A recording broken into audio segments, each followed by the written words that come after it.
B ख़बर शामिल कंदासीं, अव्हांखे अपडेट कंदासीं। मनहड़ो मां वादे ख़बर पहुचाईंदासीं, जिथे रिंद ऐं जमाली बिरादरी जी ॿिनि धुरनि में हलंदड़ खूनी तकरार जो जिरगो कयो वियो आहे। अहम ख़बर अवां सां शेयर कयूं पिया, अव्हांखे ॿुधायूं पिया। बांदी लॻ ॻोठ गामण ख़ान जमाली में रिंद जमाली धुरियुनि में हलंदड़ खूनी तकरार जो जिरगो थियो आहे। जिरगो अॻूणे टाउन चेयरमैन मुज़फ़र ख़ान जमाली ऐं पीपी अॻवान आशिक़ हुसैन ज़रदारी जी सरपंची हेठि थियो आहे, जॾहिं त अमीननि ॿिन्ही धुरनि जूं ॻाल्हियूं ॿुधण बाद फ़तवा कुझु ॾींहनि बाद ॿुधाइण जो फ़ैसिलो बि कयो आहे। जमाली ऐं रिंद बिरादरी जी ॿिनि धुरनि में 7 सालनि खां जारी तकरार में 3 ॼणा क़त्ल थी चुका आहिनि।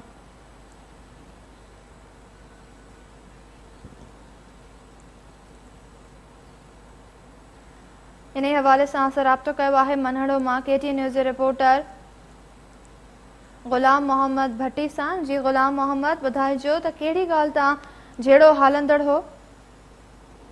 जी बिल्कुल ॿुधाईंदो हलां त मनहड़ो भरिसां बांदी लॻ ॻोठ गामण ख़ान जमाली में 7 साल अॻु रिंद ऐं जमाली बिरादरी जो खूनी तकरार जो निबेरो मनहड़ो भरिसां ॻोठ हाजी गुलाम जमाली में बांदी टाउन कमेटी जे चेयरमैन मुज़फ़र ख़ान जमाली ऐं पीपी अॻवान आशिक़ हुसैन ज़रदारी जी सरपंची हेठि थी गुज़रियो, जंहिंमें रिंद बिरादरी जे अमीननि पंहिंजो सालम ख़ान ज़रदारी, मियां ख़ान रिंद ऐं सिकंदर हयात रिंद ऐं जमाली बिरादरी जे अमीननि गुलाम कमर जमाली, कुर्बान अली जमाली, सैयद धनी बख्श, उमेद अली जमाली अमीननि तौरु शिरकत कई।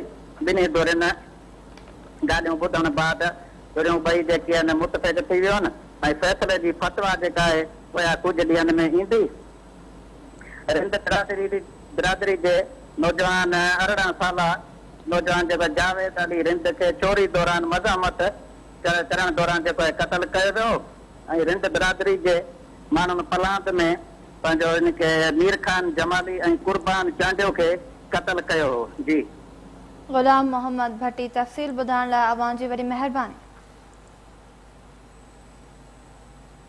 ॿी ख़बर